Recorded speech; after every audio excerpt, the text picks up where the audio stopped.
कुछ लोग सदर नईम के मामले पर सियासत कर रहे हैं। मामले को सियासी रंग देने से गुरेज किया जाए। शहीद सहाफ़ी सदर नईम के खाविद ने बोल न्यूज़ से खसूसी गुफ्तगू में कहा कि PTI के सीनियर सूबाई वजीर मियां असलम इकबाल ने कानूनी कार्रवाई कराने की पेशकश की थी। मैंने शुक्रिया के साथ ऑफर कबूल नहीं की। इमरान खान ने आज 50 लाख रुपए का चेक दिया है, जिस पर मैं उनका शुक्रिया अदा करता हूँ। इनकार है तो मैंने कुछ कह सकता।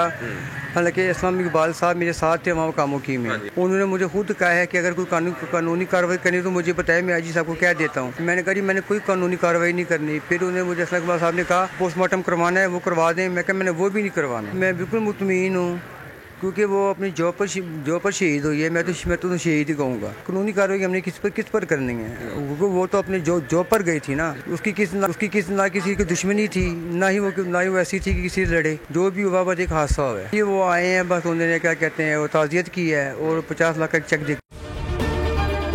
अगर आपको ये वीडियो पसंद आई है तो हमारे चैनल को सब्सक्राइब करें और बेल आइकन पर क्लिक करें। PTI का हकीकी आज़ादी मार्च सिर्फ बोल दिखा रहा है। 24 घंटे हकीकी आज़ादी मार्च, सबसे ज्यादा व्यूज और सबसे ज्यादा रेटिंग्स के साथ बोल रहा नंबर 1। सब्सक्राइब करें और बेल दबाएं ताकि कोई खबर रह न जाए।